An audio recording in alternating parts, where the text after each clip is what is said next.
कहने का मकसद ही नहीं है, क्योंकि ये उनकी इच्छा है और गवर्नमेंट की इच्छा है कि उनको स्वीकार करना नहीं करना, वो सब उनकी बात है, हमारा कोई इससे वास्ता नहीं है। देखिए, उपराष्ट्रपति का इस्तीफा अचानक है और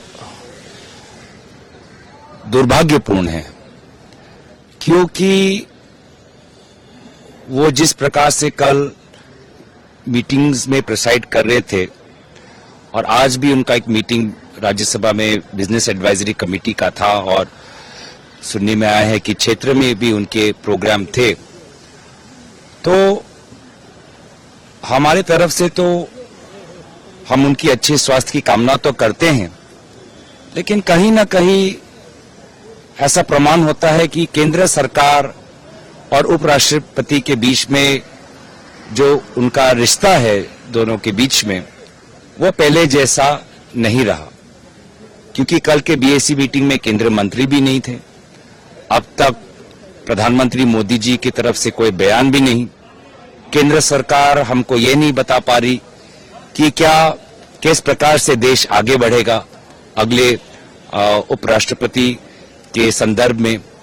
तो कहीं ना कहीं जो एक संतुलन होना चाहिए था, जो एक तैयारी होनी चाहिए थी, वो नहीं है और ये साफ दर्शाता है कि कहीं ना कहीं जो रिश्ता केंद्र सरकार और उपराष्ट्रपति के बीच में जो पहले जैसा था अब वैसा नहीं है।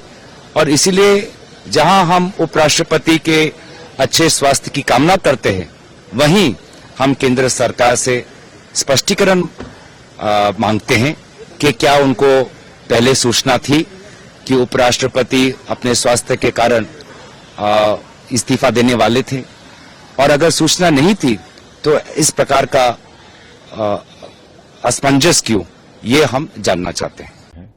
चौंकाने वाला है। मैं उनसे आग्रह करूंगा वो पुनर्विचार करें। वो संसदीय ज्ञान के धनी थे और कृषक आंदोलन और किसानों की आवाज उठाने वाले थे।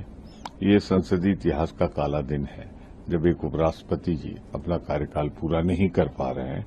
मैं उनसे पुनर्विचार का आग्रह करता हूं। इसमें हमारी अधिकृत लाइन वही है जो श्री जयराम रमेश जी ने, जो हमारे मुख्य सचेतक हैं, उन्होंने लिया है। मैं उसी का समर्थन करता हूं। देखिए, सबसे पहले तो मैं माननीय उपराष्ट्रपति जी के स्वास्थ्य का, उत्तम स्वास्थ्य के लिए प्रार्थना करता हूं। भगवान उनको लंबी उम्र दे।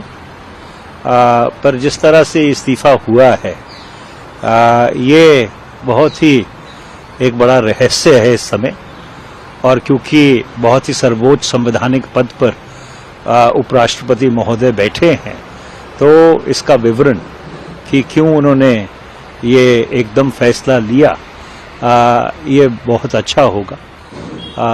हम इस बात में नहीं जाना चाहते कि अगर इनके स्वास्थ्य से जुड़ा हुआ कोई मसला है, उनकी जो का निजी क्षेत्र है, उनकी जो प्राइवेसी है, उसमें हम हस्तक्षेप नहीं करना चाहते या दखल नहीं देना चाहते।